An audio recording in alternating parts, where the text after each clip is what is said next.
A prince, clad in iron and velvet, his throne built on fear. Vlad the Impaler ruled not with laws, but with blood. To his enemies, he was no man, but a nightmare.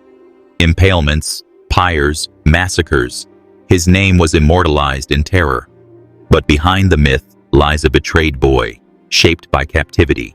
Not a vampire, not a legend.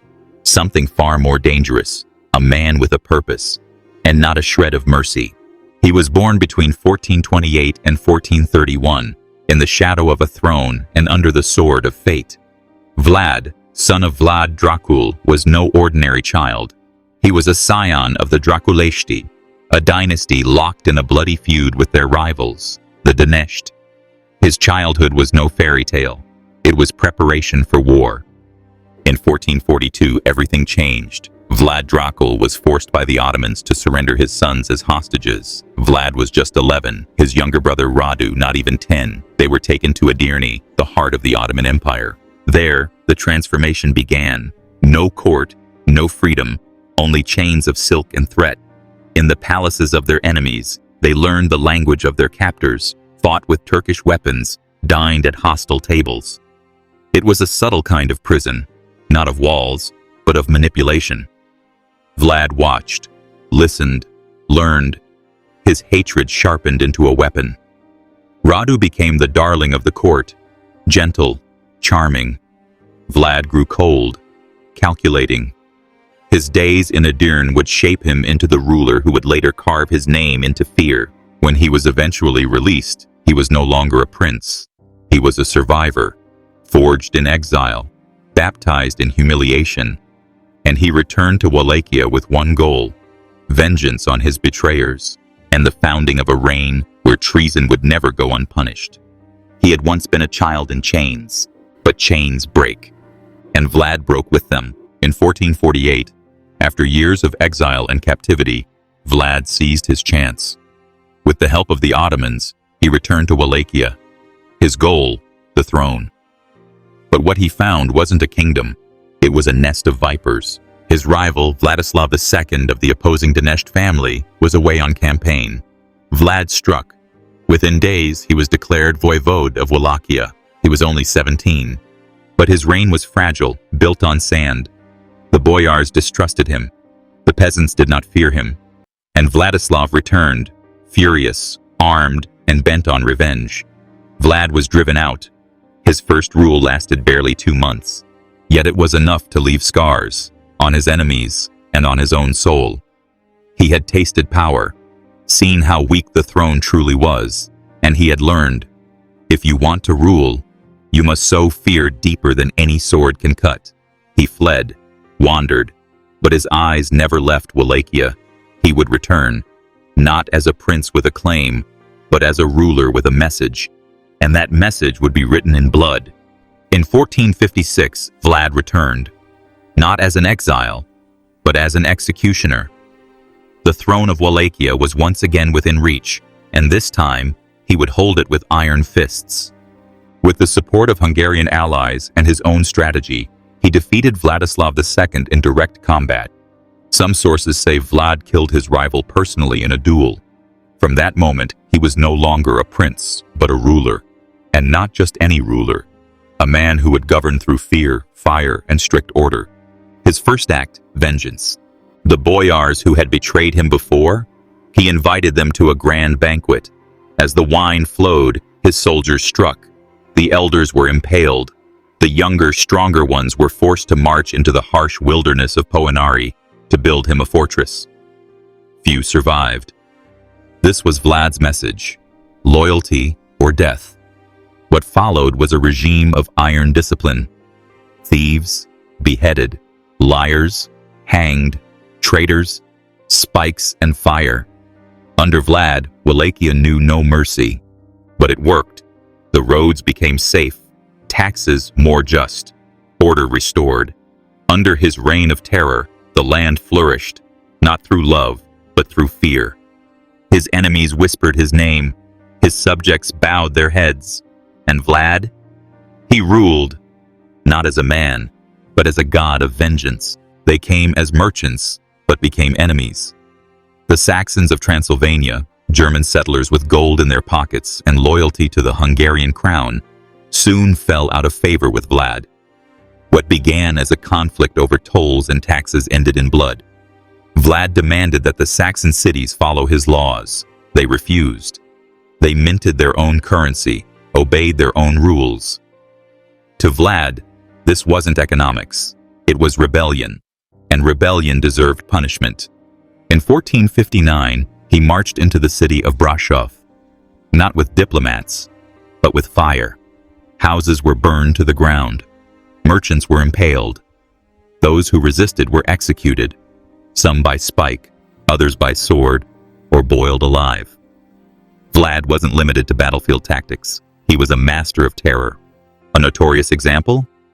He invited Saxon leaders for peace negotiations, then had them arrested, tortured, and impaled. No diplomacy, only domination. But it was more than vengeance. Vlad understood. To rule, he needed more than victories. He needed a reputation. Fear was his fortress. Impalement, his signature. And it worked. Roads became safe. Laws were obeyed. And the Saxons? They learned that betrayal against Vlad the Impaler had only one end: a sharpened stake and a slow, agonizing death. In 1462, the unthinkable approached. A massive Ottoman army, 60,000 strong, advanced toward Wallachia. At its head stood Sultan Mehmed II, the man who had conquered Constantinople. Opposing him stood Vlad, with at most 20,000 men. The odds? Grim. But Vlad didn't fight with numbers. He fought with fear. In June, he made his master move, a night attack on the Ottoman camp near Targovishte. Under cover of darkness, his men crept past guards, set tents ablaze, killed sleeping soldiers, and sowed panic in the heart of the mightiest army of its time. But it wasn't enough to stop Mehmed, so Vlad did something even more horrifying. As the Sultan neared the capital, he encountered something that made his soldiers freeze. A field of tens of thousands of corpses, impaled on wooden stakes, some fresh, others rotting. Babies, women, soldiers, none were spared. It became known as the Forest of the Impaled. The message was clear. This was no kingdom ruled by a man, but by a demon in human form. Mehmed stared in horror. His troops fled. The invasion was called off, not by battle, but by dread. Vlad had not triumphed through combat. He had won inside his enemy's mind. His weapons? Night, fire, and the unbearable stench of death. And thus, his terror became a shield, his name, a weapon of war. Vlad the Impaler had done the impossible, made the Ottoman Empire flinch. After his victory over the Ottomans, Vlad seemed untouchable. But not every enemy carried a sword. In the shadows lurked older forces, rival nobles, traitors, and the King of Hungary, Matthias Corvinus, his former ally. In the autumn of 1462, weary from war, Vlad sought support from Corvinus in Transylvania, but instead of aid, he found chains. Based on forged letters accusing Vlad of conspiring with the Ottomans, he was arrested and imprisoned in a Hungarian fortress. It was a masterstroke of political manipulation. Corvinus wanted no war with the Sultan, so he sacrificed Vlad. The man who had defended a nation was now branded a traitor. His imprisonment lasted over 10 years. 10 years of silence, of being forgotten. But Vlad did not give in. In captivity, he regained influence. His name remained feared, his legend immortal. Meanwhile, Wallachia descended into chaos. Without Vlad, new conflicts erupted. Rivals vied for power, and the Ottomans pressed forward once more. By 1475, Hungary needed him again. Corvinus relented. Vlad was released, not out of mercy, but necessity. The prince in chains was back, and he had not forgotten who had betrayed him. His imprisonment was not an end, it was an intermission. And Vlad, he was more patient than his enemies realized, because revenge, he believed, is a dish best served on a steak. In 1476, Vlad reclaimed the throne of Wallachia. not with a grand procession, but with iron resolve. His third reign began as the others had ended, with blood. Traitors were punished, laws reimposed with brutal precision. Vlad ruled as he always had, with fear as his foundation. But his enemies had not slept. The Ottomans, furious at his return, quickly dispatched an army. At the same time, internal rivals plotted once more to dethrone him. Vlad held the crown, but not the time. His Hungarian allies were slow, his people weary of war, yet he refused to yield. In December 1476, his final battle took place, an ambush near Bucharest. Vlad fought as always, fiercely, without hesitation. But he was surrounded. Some sources claim he died by an enemy's blade. Others whisper he was accidentally killed by his own men, lost in the chaos of war.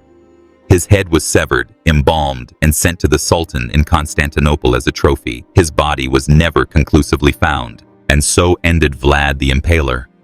Not on a throne, not in glory, but on the battlefield. His face a prize for his enemies. His name an echo that would endure for centuries. His reign was short, his methods cruel, but his legacy unforgettable, for he ruled not only with steel, he ruled with fear. And fear does not die with the body. Vlad the Impaler died as he lived, violently. But his death did not bury his legend. Instead, it gave it roots. In Wallachia, he was remembered as a ruler who brought order through terror. For his enemies, he was a monster in human form. But history had other plans. Centuries later, his story crossed borders. In 1897, Bram Stoker published Dracula, a novel about a Transylvanian count who drank blood and defied death. Though the connection was loose, the name Dracula came straight from Vlad's lineage. The son of the dragon became the prince of the undead. But the myth hides the man. Vlad was no vampire.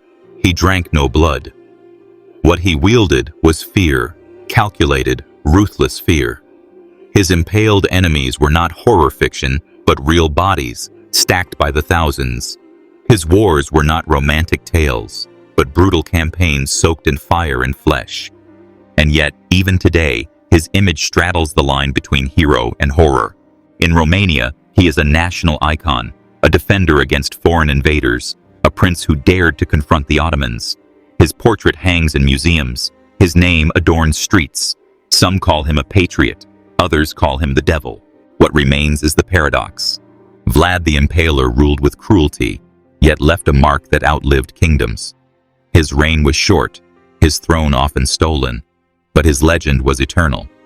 Not because he drank blood, but because he made the world bleed.